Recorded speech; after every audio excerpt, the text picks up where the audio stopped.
Welcome to the England Hockey Change Starts Together conference. Thank you so much for joining us, but we're going to be looking at the key themes of equality, diversity and inclusion around these four areas. So first up, connect, to understand what equality, diversity and inclusion is and the current position in hockey. Secondly, challenge, holding ourselves and those around us to be more accountable for equality, diversity and inclusion in hockey. Third, culture, driving change through a collaborative approach. Change starts together, and you can use that as a hashtag. And finally, clarity in terms of roles, driving change, and also accountability.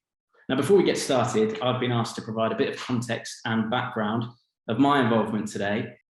As you saw on the slide earlier, my name is Ben Kajee, and I've worked primarily as a television presenter for the last 6.5 years across CBBC. Try and do that again, across CBBS. I mean, it's where I've worked for 6.5 years. You should probably get the name right. CBBS, CBBC, BBC Education, BBC Sports, and on a wide variety of different shows and platforms, including Blue Peter and Match of the Day. And I was one of the voices across the Red Button and iPlayer coverage of Wimbledon and the Olympics this summer, where we covered a lot of the hockey. So you might have heard my voice. Prior to that, I studied journalism, media, and cultural criticism at Cardiff University. And I worked as a teaching assistant in cancer research and as a development officer for the International Cricket Council, looking at ways to increase participation and interest in cricket around Europe. That was for just shy of 3 years. I've also coached sports in the UK and abroad, and I fully believe in sports' ability to transcend across all barriers. Now, I wrote and presented some content last year about equality in all forms that ended up going viral on social media and other platforms, and I'm really looking forward to hosting this event this evening. I know the importance of these types of discussions and the need for clarity and communication around issues, and still, unfortunately, the need for change. I've experienced discrimination myself in many places, whether that was at school, on public transport, in bars, on football pitches and cricket pitches, and places where I was supposed to feel safe. And unfortunately, we only have to look at social media or the headlines for sports news even today to know that there is still a long way to go. This evening, we're going to be hearing from staff at England Hockey, as well as lots of different partners as well. I can introduce now Nick Pink, who's the CEO of England Hockey, and we're going to talk about the broader England Hockey purpose. Good evening, Ben, and good evening, everyone, and thank you very much for joining us tonight. Nick, great to see you. Can you provide some context about the role of England Hockey? Yeah, of course. And firstly, Ben, we're really excited to be hosting the conference this evening. Really delighted that you are our chief host as well. So thank you, Ben, for doing that.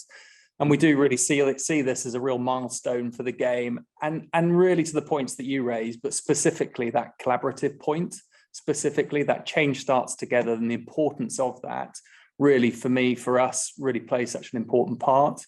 In terms of why we're involved, well, we see this as probably one of the most important things that we have to do from now all the way through the next few years.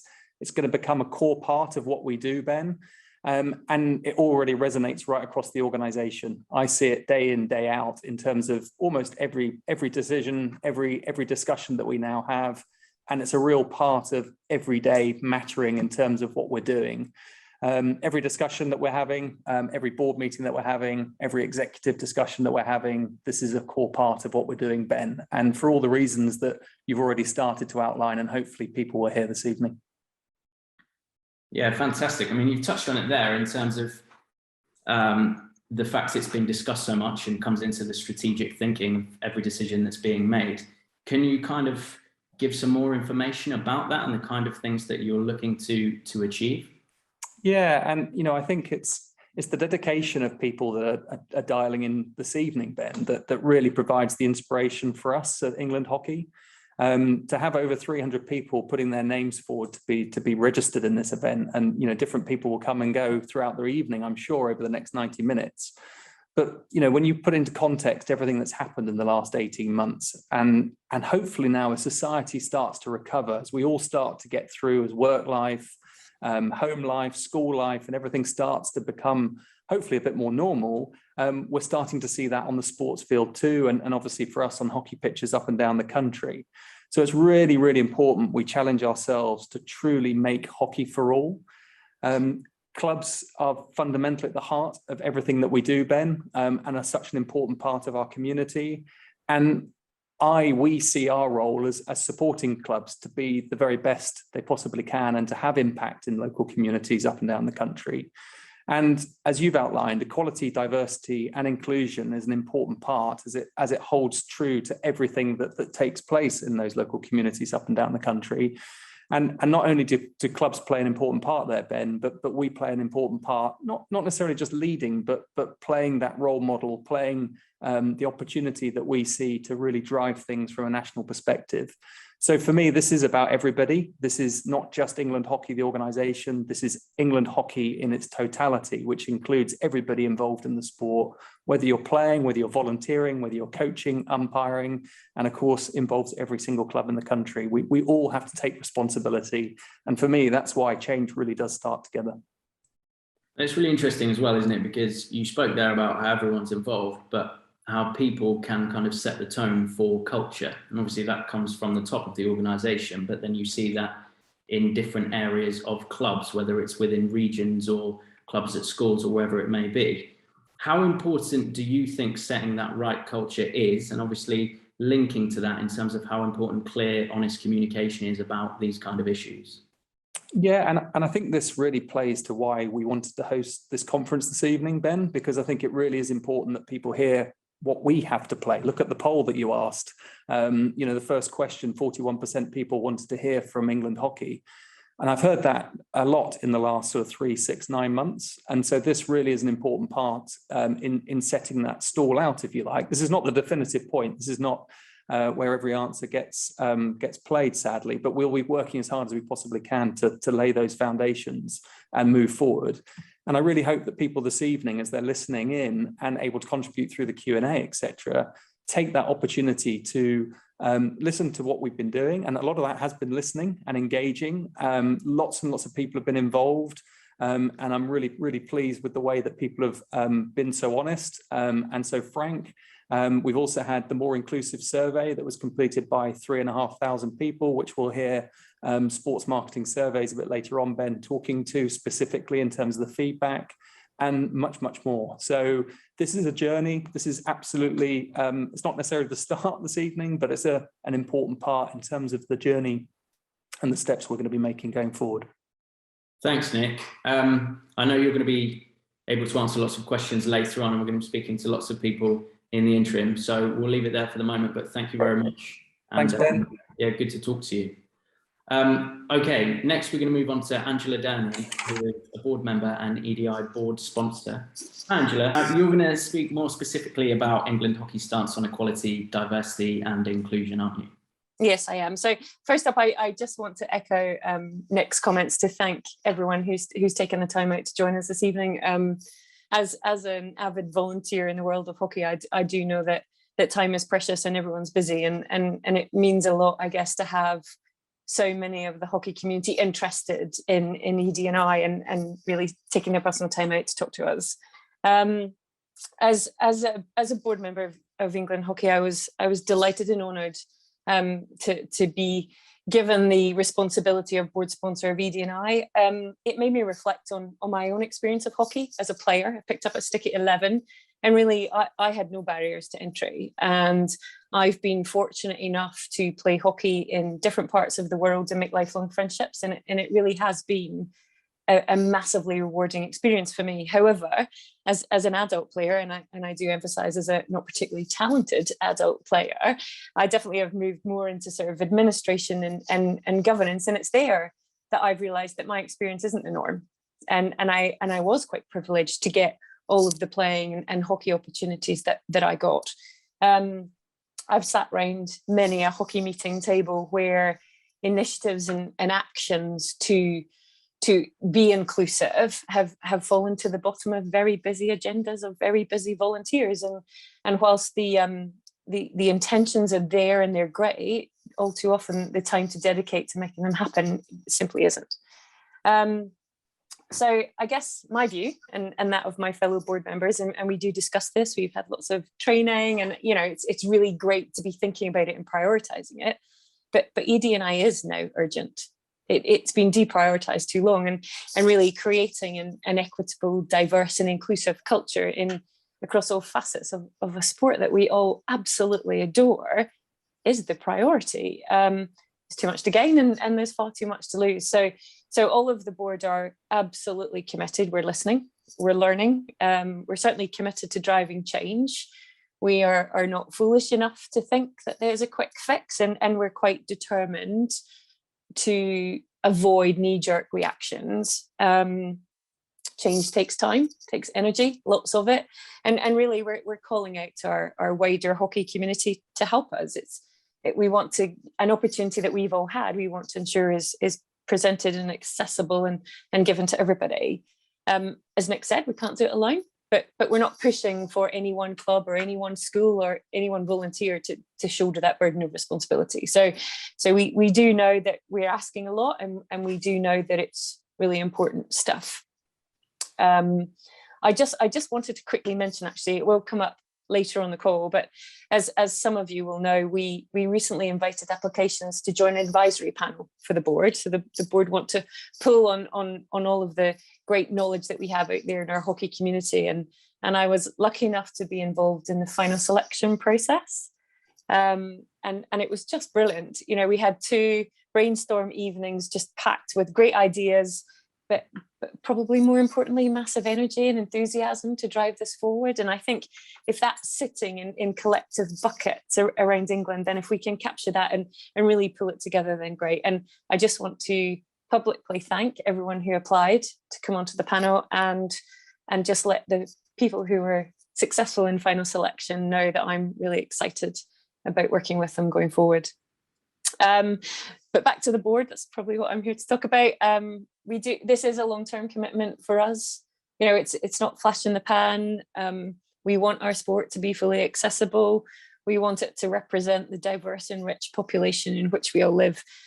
So really this evening is just the beginning. And yeah, together change starts here. Brilliant, thanks so much. I think it's really interesting, obviously, you're talking about people volunteering to sit on the board and having that open discussion in terms of it being collaborative and moving forward. I know from the conversations that we've had running up to this conference that's kind of very much the way that it's been presented to me in terms of that there wants to be that open dialogue rather than, right, this is what we're doing. And absolutely. But you said about having opportunities when you were younger in terms of playing. What was that setup? Were you able to play at school or clubs, or what was your route into? So primary. So I grew up in Scotland, for anyone who hasn't picked the accent. And primary school there was nothing, but we got a trial session in primary school, and so I was desperate. I was absolutely desperate to get past that summer and get to secondary school where hockey was the main sport. I went to an independent girls' school, of course I did. You know, that's where you get to play sport, and certainly. In Scotland, I'm trying really hard not to reveal my age, but in the 80s in Scotland, a lot of teacher strikes and the sports provision in state schools absolutely stopped. So I was lucky. I played hockey 4 or 5 times a week through school, and didn't really join club hockey until after university. Okay, yeah, great. That's really interesting. I can't remember playing hockey at all when I was in primary schools. And then I went to South Dartmoor Community College down in Devon. By that point, I was all right at cricket. I was playing kind of county standard cricket and played a bit of football. My hockey skills weren't great, but at least we had the opportunity there to play. And obviously, some of the people I played with did really well for South Dartmoor. So I actually had some exposure to hockey. But prior to that, and lots of my mates who went to inner city schools and stuff, maybe had never played at all. So then when I went to university, and people were like, oh, I want to try out hockey because I've never played it before. So that obviously is a challenge and something to kind of, for sure. We've definitely seen. I've seen, you know, kids who get to pick up a stick mainly because their parents play at 3.5, 4 years old, and I've seen great little athletes in their mid-teens pick up a stick for the first time and pick it up really quickly. So there really should be there's no predetermined age at which you should get your first try, but we certainly need to make sure that the beginner's provision is there all the way through. Fantastic. All right. Well, thank you so much, Angela. You're welcome. I'll hear from you later on as well. So thank you. Next up is Alison Faiers. Alison is the change manager for ED&I for England Hockey. Thank you very much, Ben. I appreciate that. And you're right, I am going to be sharing my screen. I've got a few slides. I'm here today to just briefly talk about what it means with relation to equality, diversity and inclusion. And the only reason I'm doing this is to make sure that everybody's on the same page about how England Hockey has been through its thought processes and how it's building its plans for the future. It's in no way suggesting that the people attending this conference aren't familiar with the terms, but it's just to make sure we're all in the same space and to help us build conversations in the future from that same starting point. I'm conscious that a lot of ED&I courses that are run through workplaces tend to focus on the Equality Act and the 9 protected characteristics. And for us, it's much, much broader and much deeper than that. So I just wanted to make sure that we're all comfortable with those terms. It might sound fairly obvious, but the way England Hockey has been approaching things is to start by thinking, well, what's really going to be different? Who's going to really be able to feel this change, and what's going to really make a big difference for a large number of people here in England? And I'm just going to unpick some of those terms going through this. So first off is the term equality, which is our overarching ambition here at England Hockey. And although I'm only 6 weeks into the role, it's very, very obvious. It's also the overarching ambition from everybody I've met across the sport and everything I've heard to date. It's actually all about making sure that everyone respects and values each other. And that furthermore, we have an opportunity collectively to make sure that the barriers to the game are removed and that everybody, whether they're participating yet or not, is able to take part in the right way and at the level that they want. And it's this equality of outcome that we should all be striving for. And what's critical is that phrase, equality of outcome, because that's the way that equality is viewed today. Very historically, equality tended to be thought of as something that was done in the sense of just treating everybody the same, and then surely everybody gets the same chance and the same opportunity and the same outcome. And over time, it's been recognised that that's not the right approach. So that equality of outcome is what we need to be focused on. An example I'll give you where the old model would sit was in education. Everybody gets the same lessons at school, therefore surely everybody has the same chance to get the right grades. But when you start thinking about equality from the perspective of an individual and thinking really carefully about that equality of outcome, so no matter about yourself, your protected characteristics, your background, your lived experiences to date, to really make sure you get the best chance in life. When you start thinking that way, you start to realise that actually that's not the way. Treating everybody exactly the same is not going to get that equality of outcome. And there's a little image I want to show you now, which stems from an Albert Einstein quote that's also been used in education to show this pretty clearly. I'll just give you a chance to read that. So we need to think that if we want to get equality, we need to recognise that there are inequalities for everybody in society, individuals and groups. Different people will have different lived experiences and may need different things in order to flourish and to truly succeed. So if you just think about how many variable things make up you as the person you are, then you start to really appreciate how to achieve equality, we need to treat people differently. And this leads us to the concept of equity, which is different to equality. Equity is the means by which we tackle inequality and we help to create equality. It's a mechanism that uses positive additional actions for some people so that they can get a fair chance at the opportunity. And again, I'll show you a couple of images that stem this time from the Robert Wood Johnson Foundation in America, which shows this really quite clearly and simply. So this first slide is equality, and the inequalities faced by every person in this image are not created by them, but by the simple fact we've given them all exactly the same offer of exactly the same bike. Whereas an equity approach enables us to provide different options, experiences and opportunities in order for people to flourish and to take part as they would wish. They aren't forced into a one-size-fits-all approach. Equity fundamentally recognises diversity, helps us achieve equality. So diversity, well, technically, this is an attribute that separates an individual or a group from others, but it isn't about just those 9 protected characteristics you've probably studied as part of your ED&I training at work, or the conversations tend to dominate within the media. It's much, much broader, it's much deeper. It's about the status that you hold within society in numerous different ways. It's about economics, whether that's your personal income or the economics of the local area and the opportunities for jobs, health, and many other factors. Also, it's the local geography in which you live, which part of the country you're in. It's the education opportunities you've had, not just state, school and independent, but what other opportunities you've had in relation to education. It's about well-being, mental health, physical health, social and emotional well-being as well, and many other societal factors.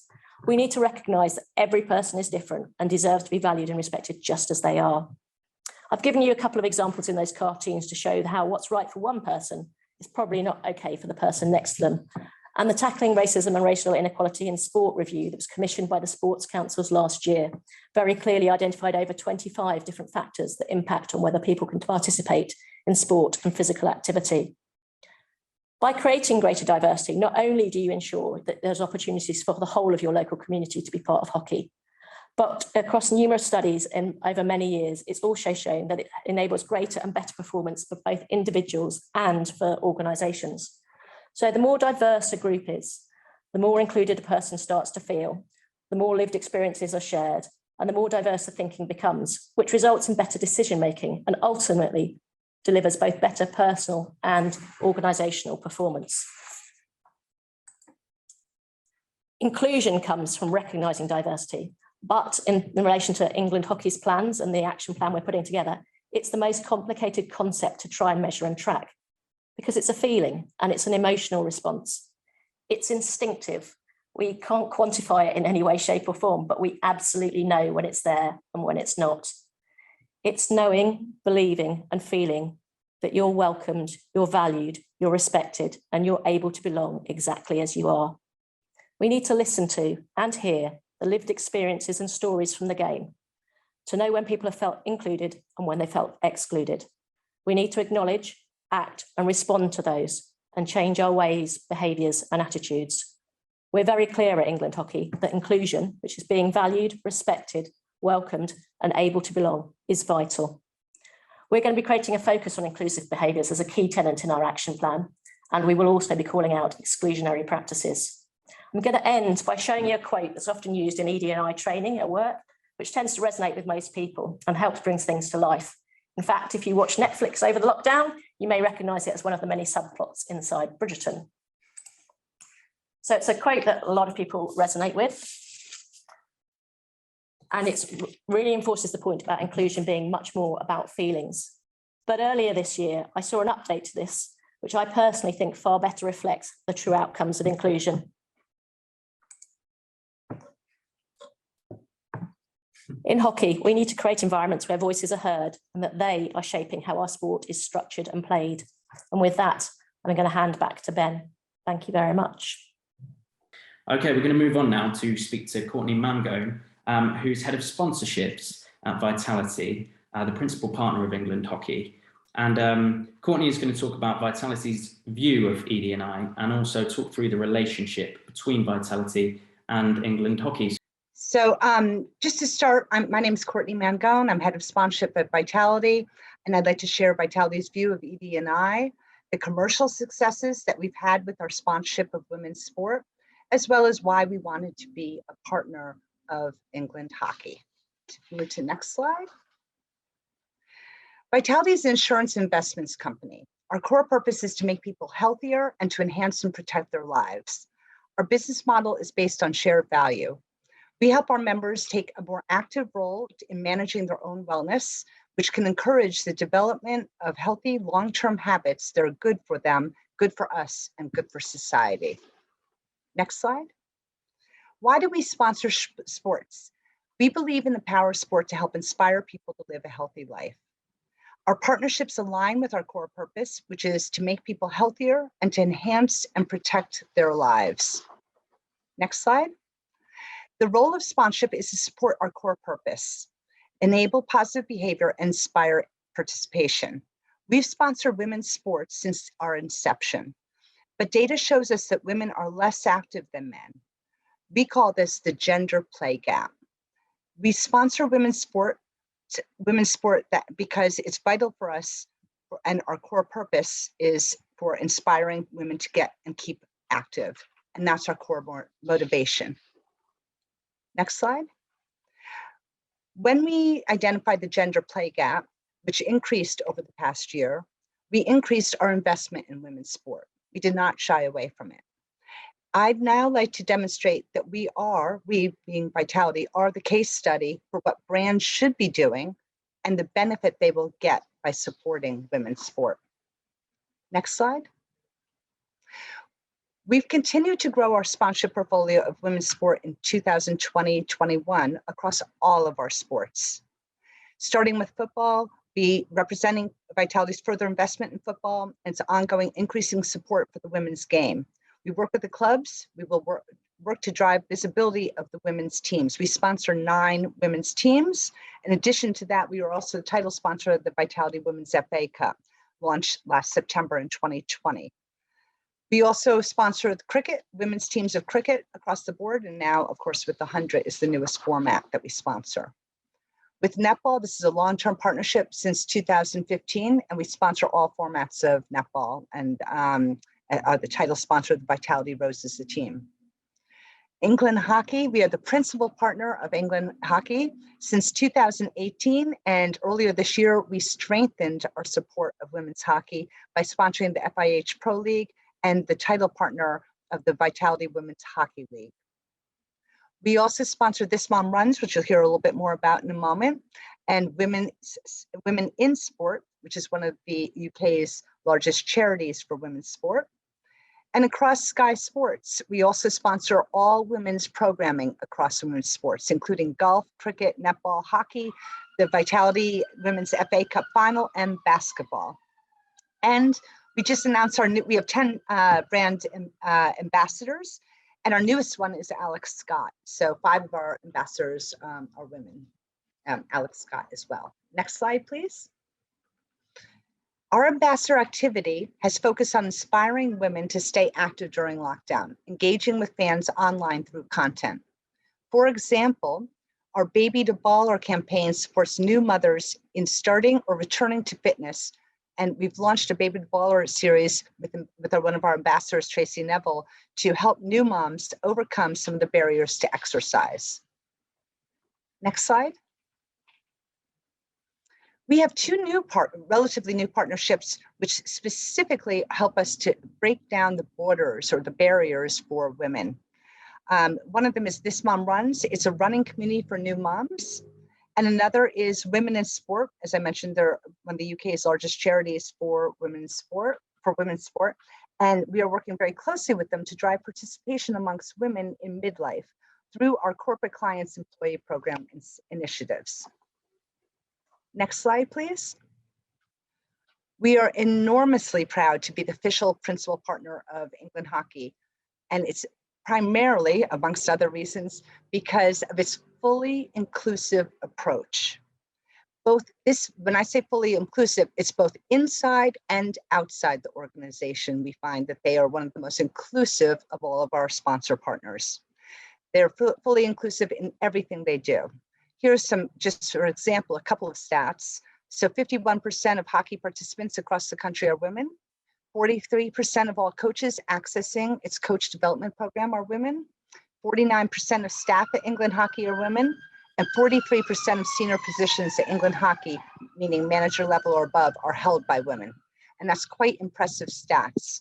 So we are fully supportive of England Hockey and the amazing work that they're doing. Next slide, please.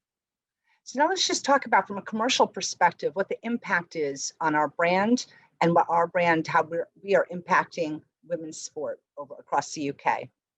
So first off, our investment in participation driving community programs continues to encourage women to live active lifestyles.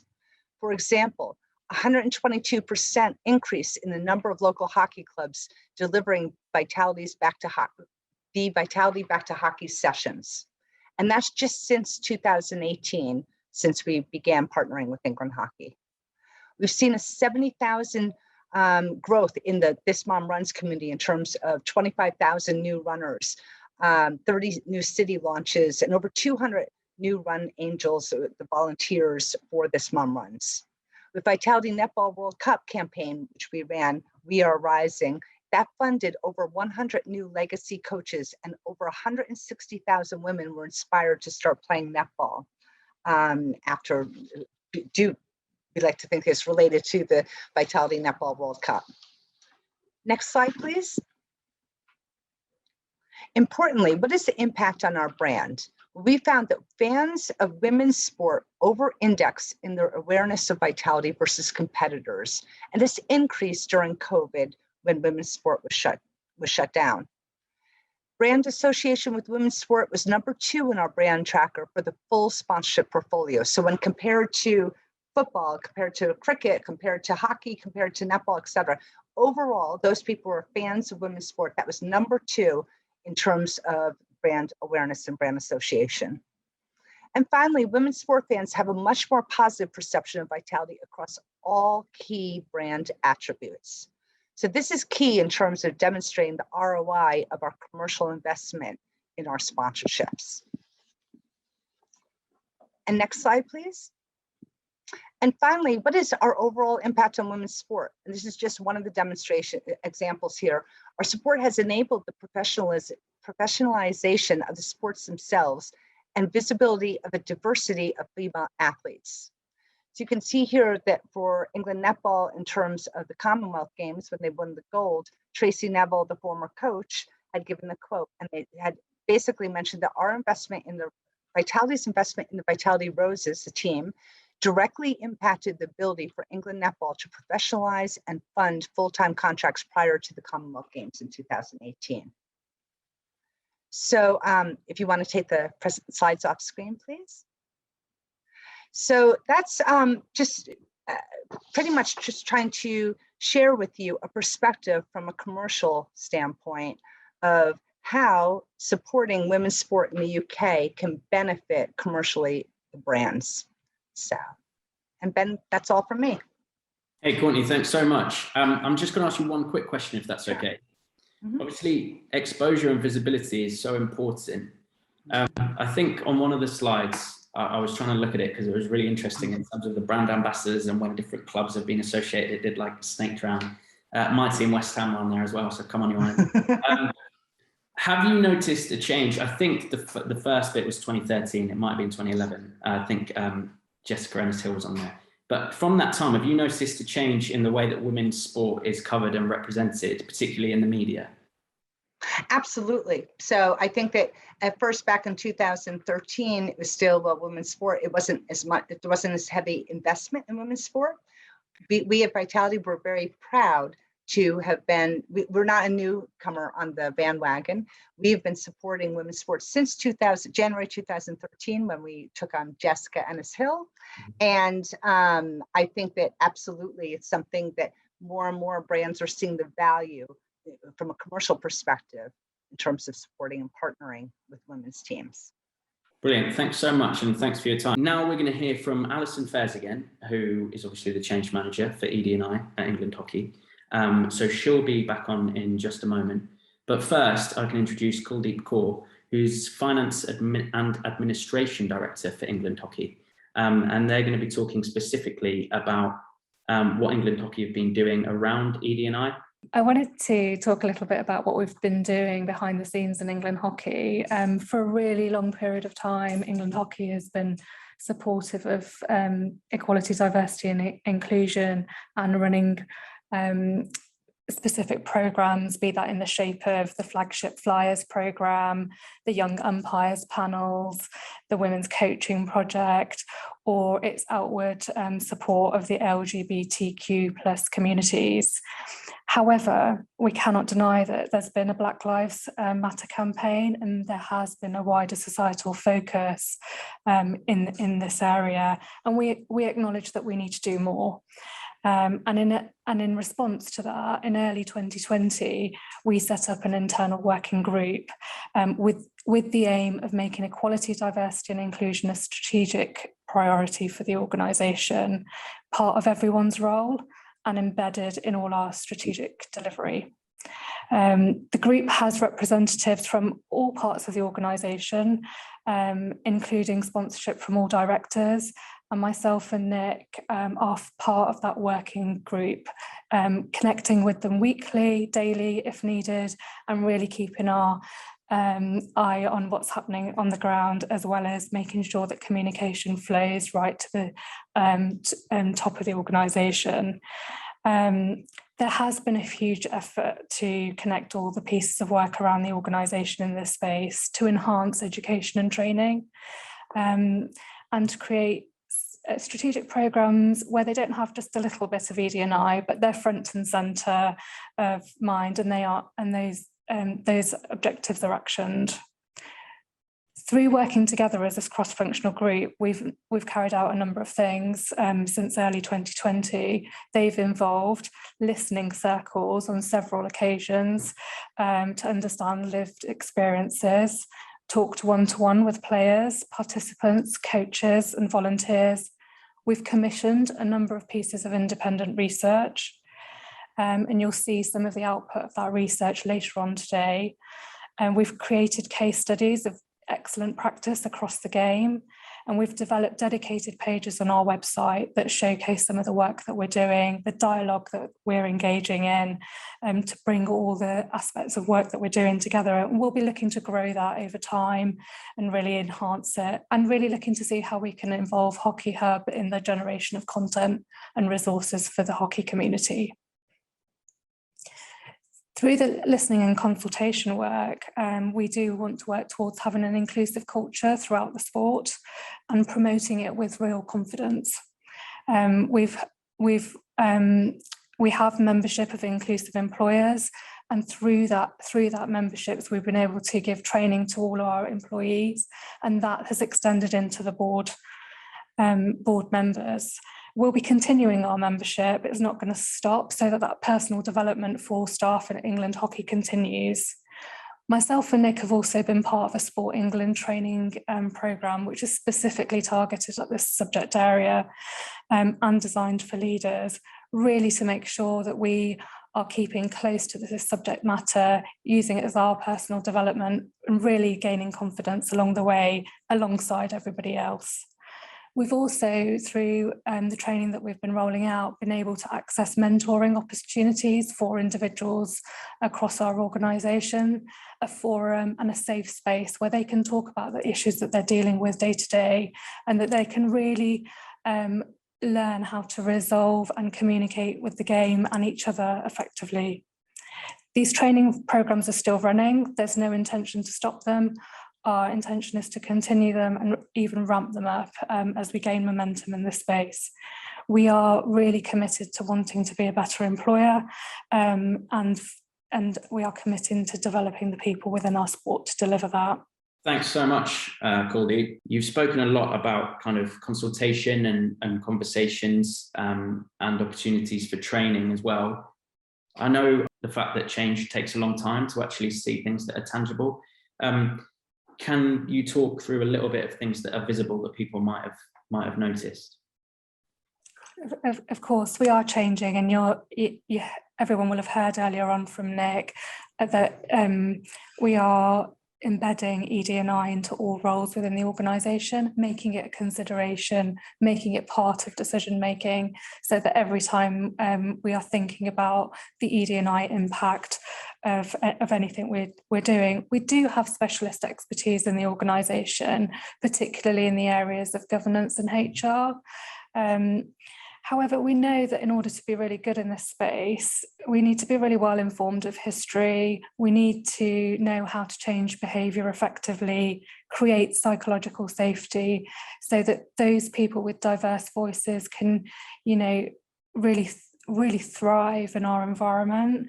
And therefore we have felt that we would have needed very specialist expertise. And even though we're in very financially constrained times, we've been really lucky enough to be able to find this space to have on board an ED&I change manager in the form of Alison. And I'm really delighted that she can be part of our organisation and already making a really big impact 6 weeks into the role. I really hope that it will improve our skill in this space, and it will help us gain momentum. Thank you. Within all of this and these discussions, and I touched on it a little bit earlier, I was involved in equality campaigns. I suffered discrimination, particularly in terms of racism from when I was in primary school, but was involved in equality campaigns throughout secondary school and through my A-level media project. And over the last 18 months, 2 years, I've been doing a lot of stuff internally within the BBC, but also kind of public facing around equality in all forms. But within that, there are lots of complexities and nuance, and often it's very subjective. So I know you've spoken about it there in terms of the collaborative approach, and I guess that's why it's so important to have advisory groups, right? Yeah, absolutely, because I think what's really important is that everybody has their own personal experience and everybody's lives are a little bit different, and we need to make sure that we're providing the right opportunities and spaces for people to do that. And equally, we recognise that we won't know everything within England Hockey. So it was really important to form an external advisory group, and that selection process actually started even before my role was advertised. And it's been led by Angela from the board, who you've met previously, Michelle, our HR manager, and Kuldeep. And both Angela and Kuldeep will be part of that advisory group as England Hockey representatives, along with myself. But we went through a very comprehensive recruitment process with a large number of applications, interviews, and then, as Angela referred to, some selection groups. And we've ended up with 9 outstanding people. And I have to be brutally honest, it was incredibly hard to get it down to just 9 people. And I'm just going to put up a slide now, if that's okay, just to share with you, just to show you the rest of the game, those individuals who've made it into the advisory group, to give you a sense of, by the way, then that ordered simply by alphabetical first names, not by any other mechanisms, but to show you the range of people that we've got going into this advisory group. So there's people really experienced in many years of hockey, people new to the game, people from outside of the game, people from all kinds of different experiences in life. They're the first 5, and then hopefully there's the second slide with the other 4 people. They're going to be really, really good for us, helping make sure that we stay on track with our ambition.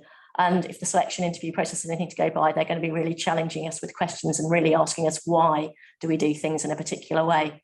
And I'm really, really looking forward to working with them. Thanks very much. Okay, next we're going to be speaking to Hannah Sprake, who's the Senior Sports Development Insights Manager at Sports Marketing Surveys. And Hannah is going to be sharing the findings from the More Inclusive Sports Survey.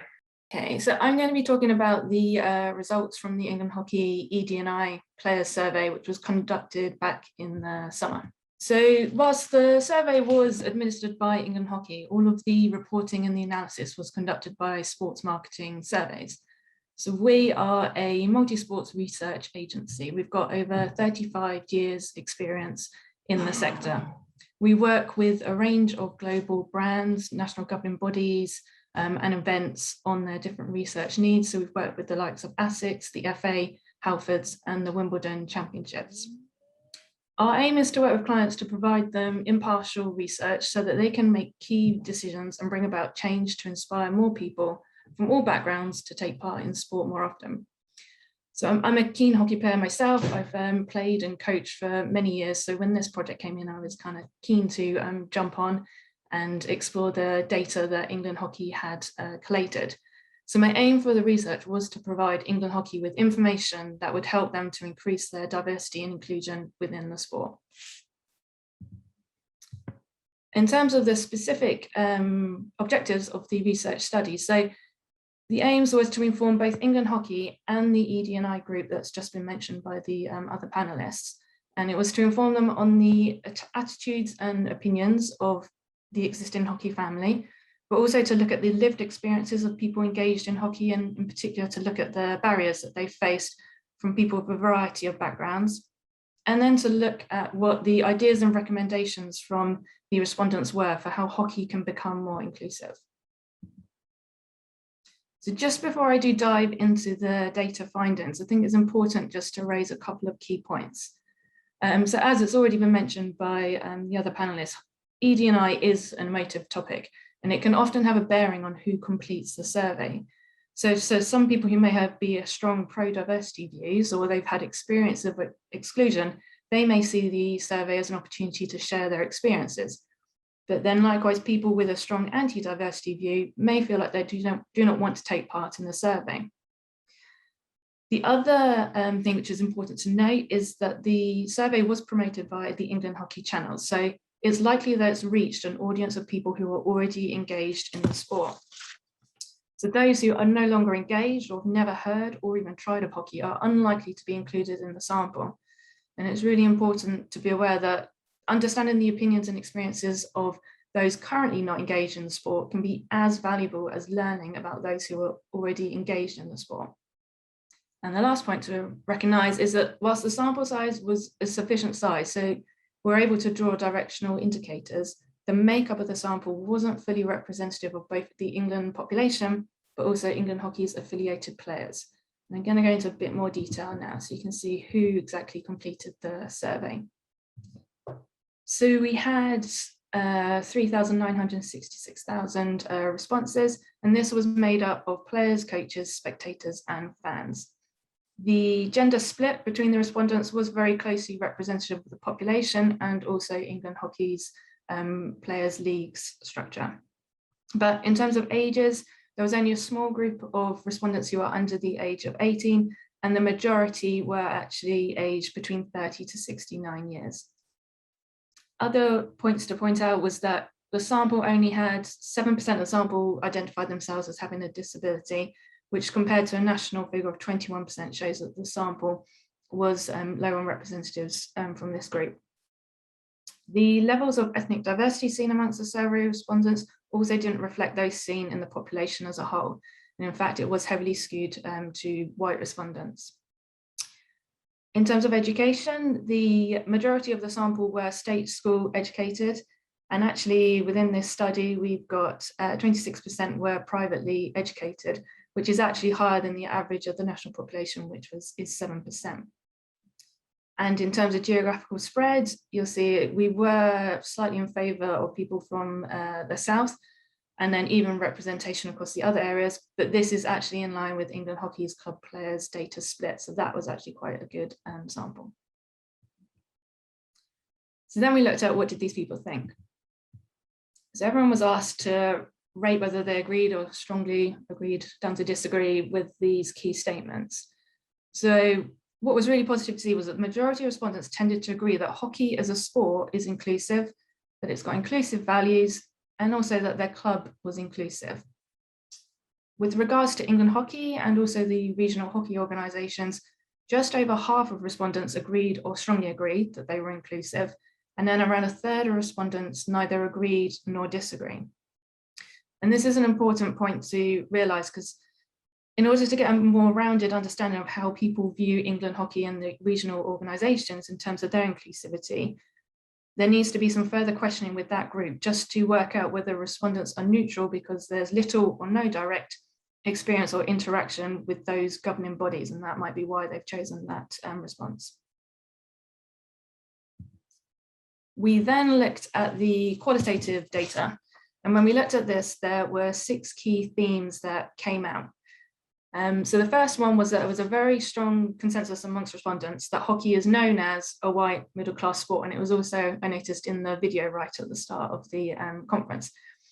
And a lot of people's feedback was that there's a strong recognition that this can actually be a barrier for new participants to join the sport from different backgrounds. There was also a lot of comments about the disparity of opportunities for youth participation, and this was primarily relating to state and independent school background, and this was one of the most commented themes. So there was a strong belief that those in private education had more opportunities to train and play. And there was also, within our findings, we also found that 39% of respondents who were privately school educated actually tried hockey during primary school. Whereas when you looked at those who were state school educated, that 39, compared to that 39%, only 18% tried hockey during primary school. So there's a distinct difference between independent schools trying the sport a lot earlier than state school educated players. Amongst the respondents, there was also an interesting finding that there appears to be an underlying belief that as everyone can join a hockey club, that means the sport is inclusive. And when we looked into these comments, we felt that there appeared to be an people appear to be unconsciously unaware of the barriers that people from underrepresented backgrounds experience. And by that, I mean people kind of were of the opinion that, well, anyone can join the club, therefore the sport has to be exclusive. And there was a need to perhaps broaden people's awareness of the barriers faced by different groups of people in the community. We also found that cost was rated as a high barrier to participation, especially for those from lower income families, costs from equipment, membership, match fees, and travel. We also found that respondents felt there was a perception that hockey can have a culture of exclusivity. So a number of respondents felt that it can be difficult to engage with the sport and its existing participants because of this culture. And then the last one was that there was a large group of comments about those working on the front line of hockey favouring players from specific backgrounds. And those that were mentioned were players from private schools, or also those from the larger or considered more elite clubs across the country. And this kind of culture, or this finding, was kind of related to people who are both current young players, but also players who are older players now, still engaged in the sport, but it's what they experienced during their younger years in the sport.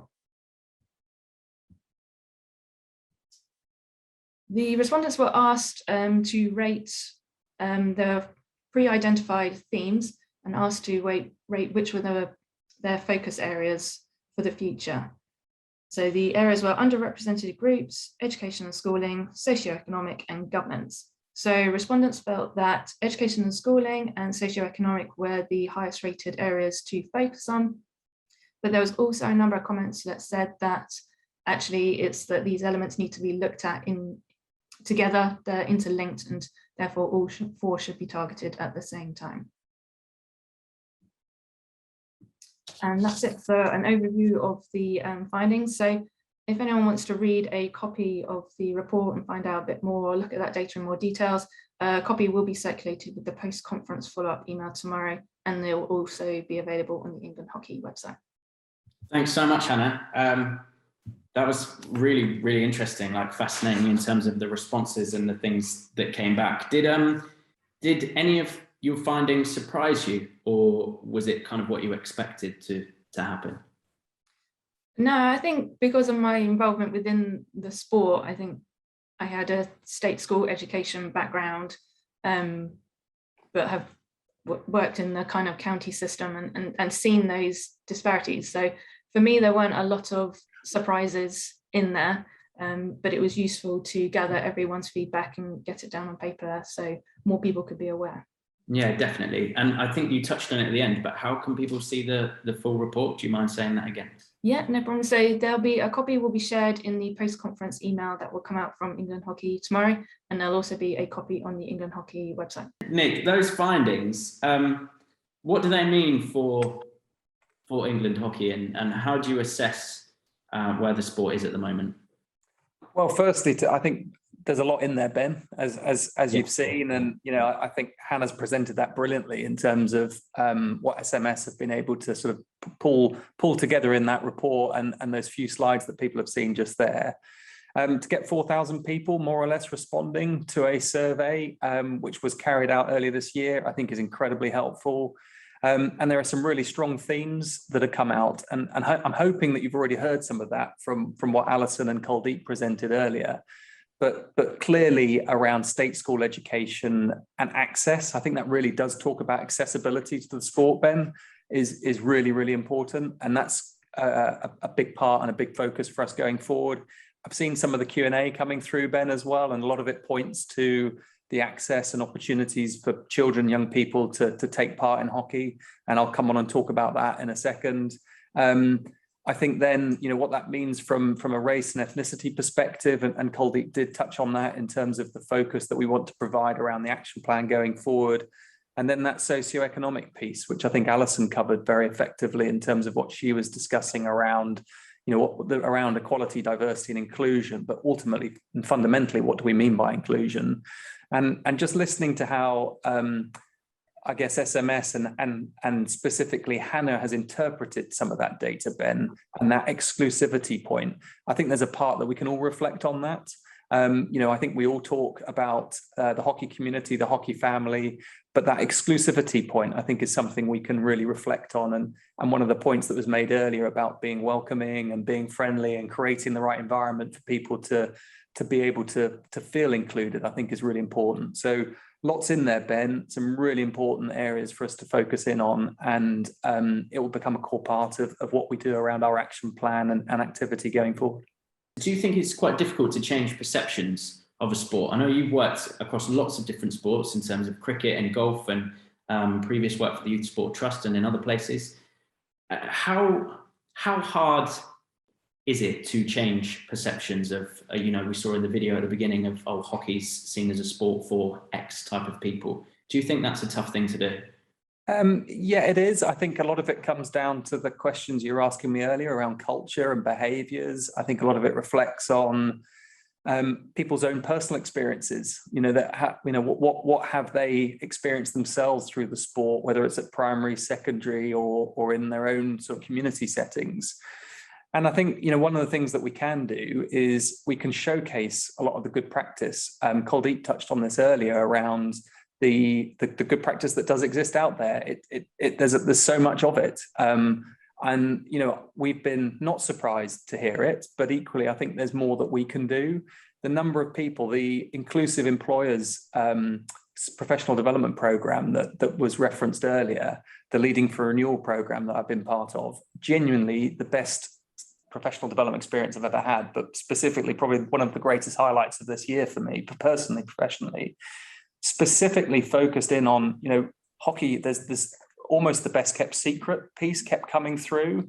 And I wonder if a little bit of that, Ben, talks to challenging some of those perceptions that you refer to, but also being honest about perhaps where we are at this moment in time as well, and reflecting on that, but also enacting the right levels of change to not only celebrate all the good things that are definitely out there, but be willing to take the steps that we need to not only change the perceptions, but actually change what happens. What can be done to make a change in state schools to increase the amount of hockey being played and encourage young people to have access to clubs? Now, this is a tough one because it brings in so many different themes that obviously I've been thinking about while we've been talking, but also have come through the Q&A button in terms of pathways, opportunities, funding, socioeconomic problems, all of that. Can you talk through that issue for us?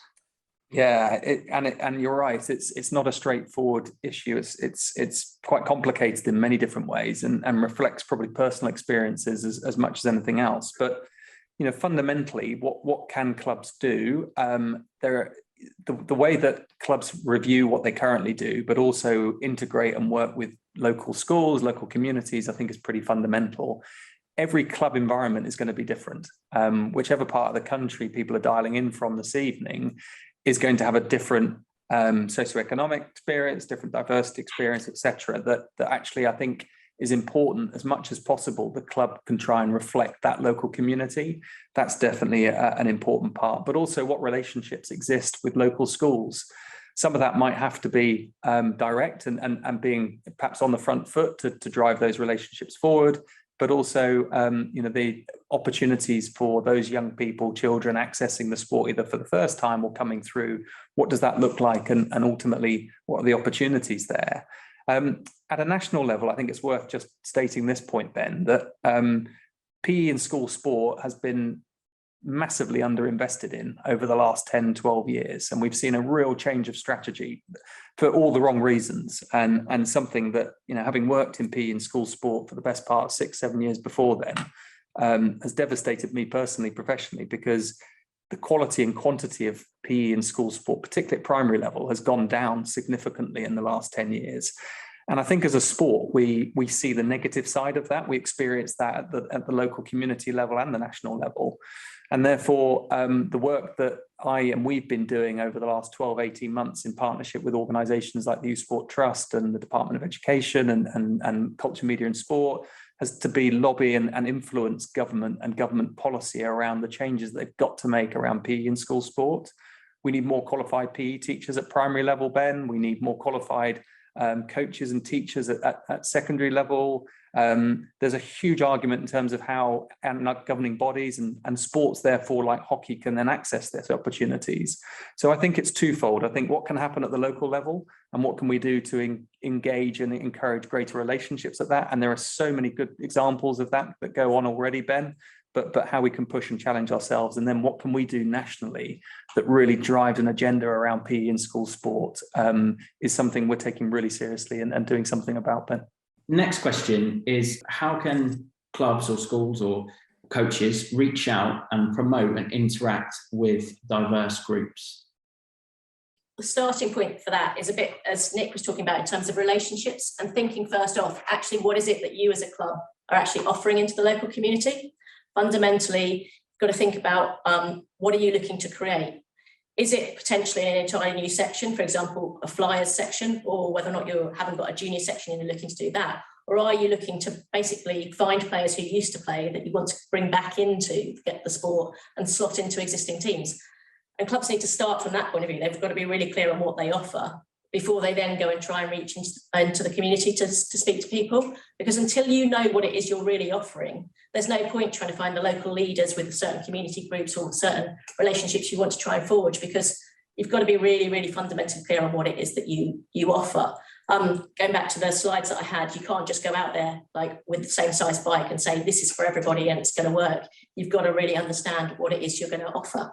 Once you've done that, it's fundamentally about making sure that you find the local leaders from the different groups that you're trying to reach to. And certainly England Hockey within the action plan is going to be creating some guidance and support for clubs to actually understand what they can do in this space, because there's numerous organisations that we can work with to support you in doing that.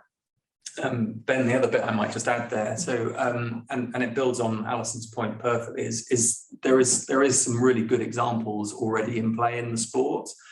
Spencer Links is the example that comes to mind, where they actually take hockey to the local community rather than the other way around. They don't drive the community to their facility, and that plays a little bit, I think, to some of Hannah's feedback in terms of the feeling experience that people receive.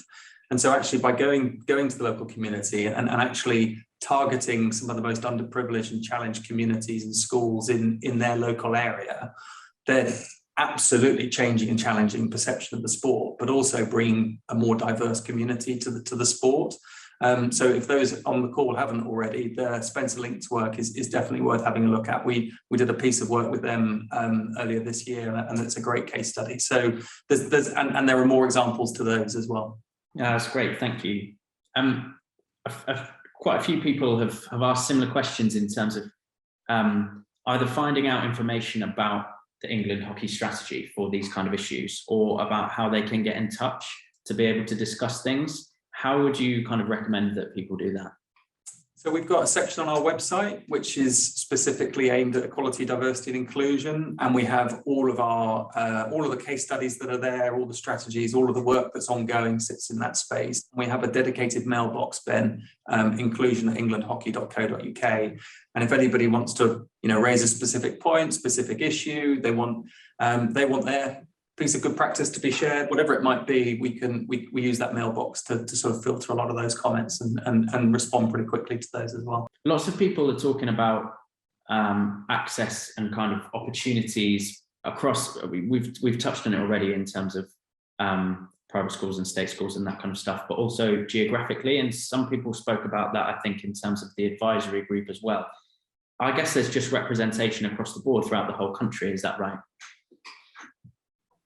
Yeah, I mean, that's been one of the biggest challenges, is that's why it was so hard to narrow it down in a sense to 9 people. When you think about how many different factors that you want to bring into creating an effective ED&I strategy and an action plan, there are many, many different perspectives you need to bring into the equation.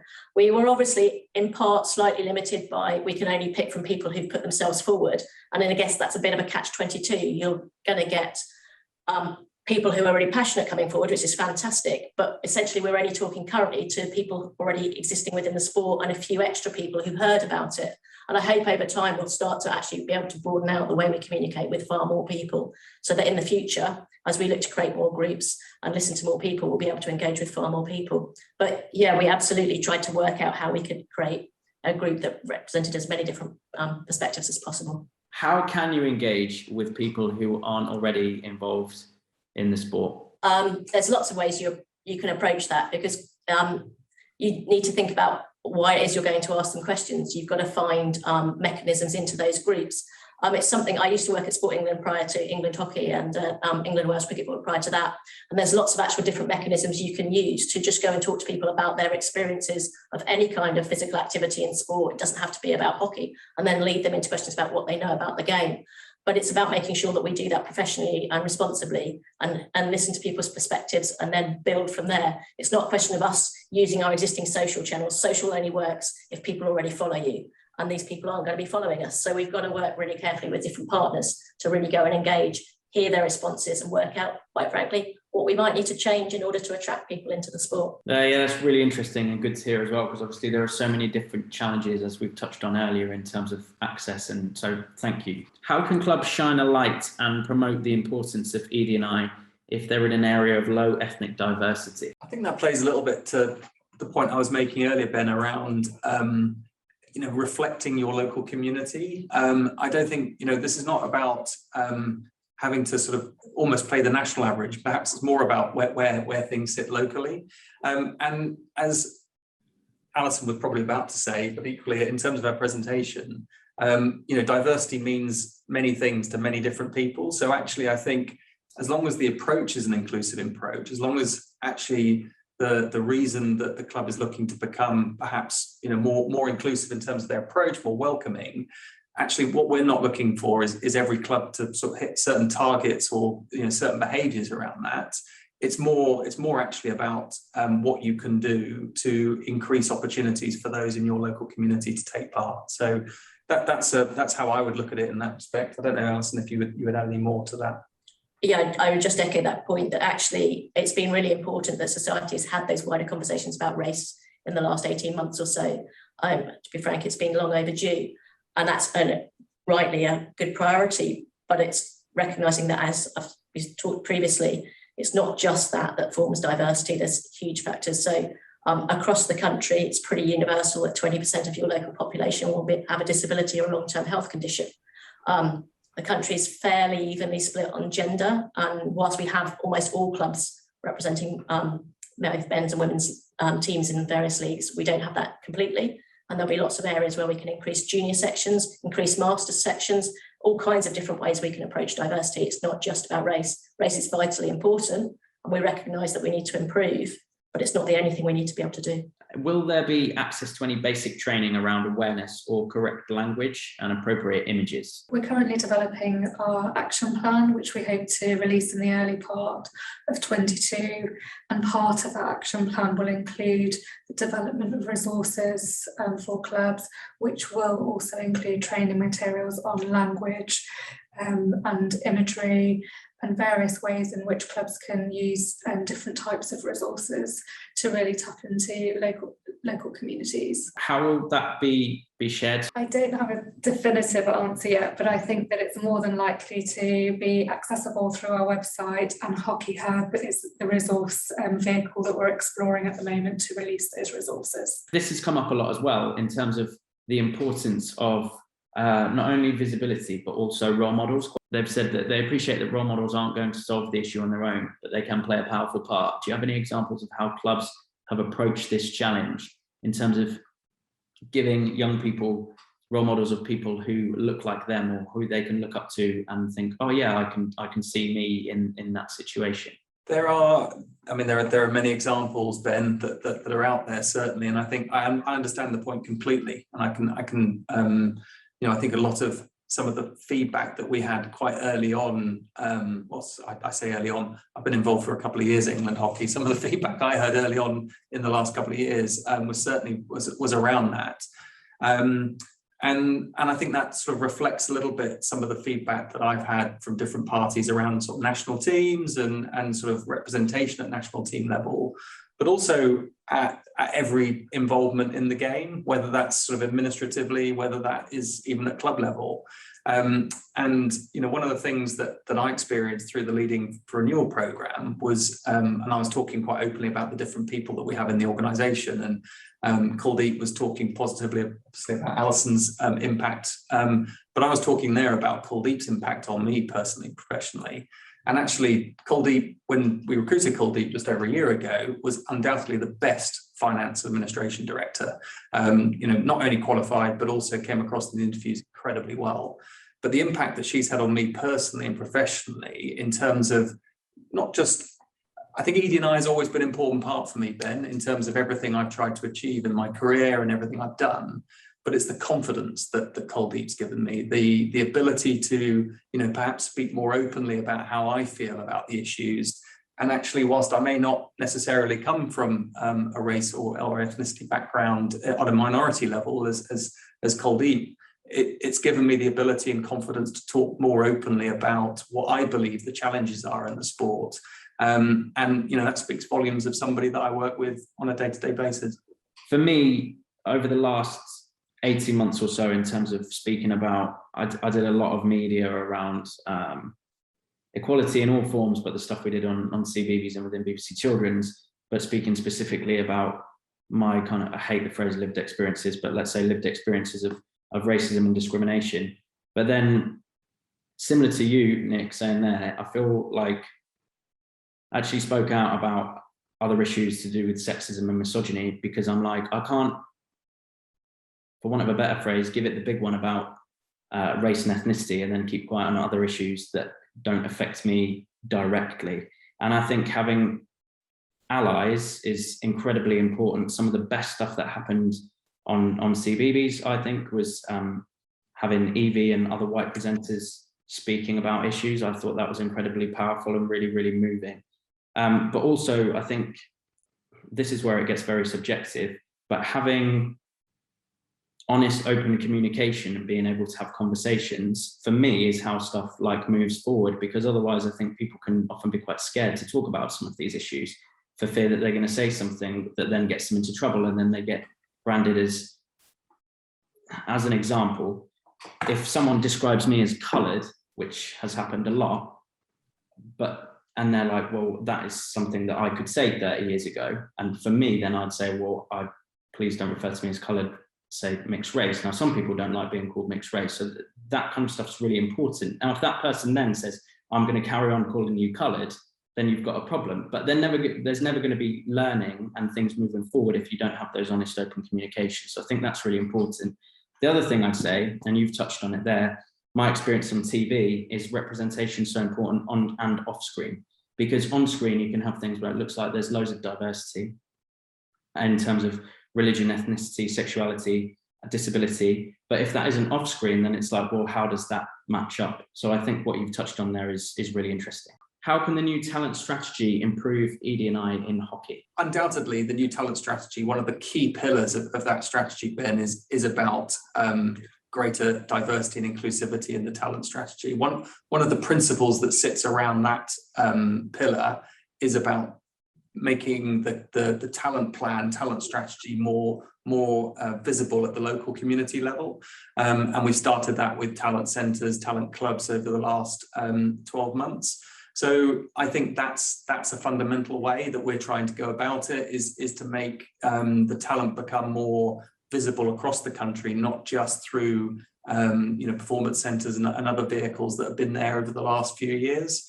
But there's much more to that answer that I could probably talk to, and I would definitely encourage people to look at the talent strategy and plan, and there are various resources and examples that we pulled out from that part, and that's all on our website, Ben, and we'll make sure the links are attached to the feedback that comes into the conference as well. Well, just a massive thank you for everybody that's joined this evening. I hope it's a start for us in terms of the communication. As I said, it's not a start in terms of our journey on ED&I, but we are taking this really seriously. We do want to make a difference, and we do want to change things together. So thank you for joining that. Please do contribute. Please do give your feedback. Please do look at all the resources, information that we do send on, Ben.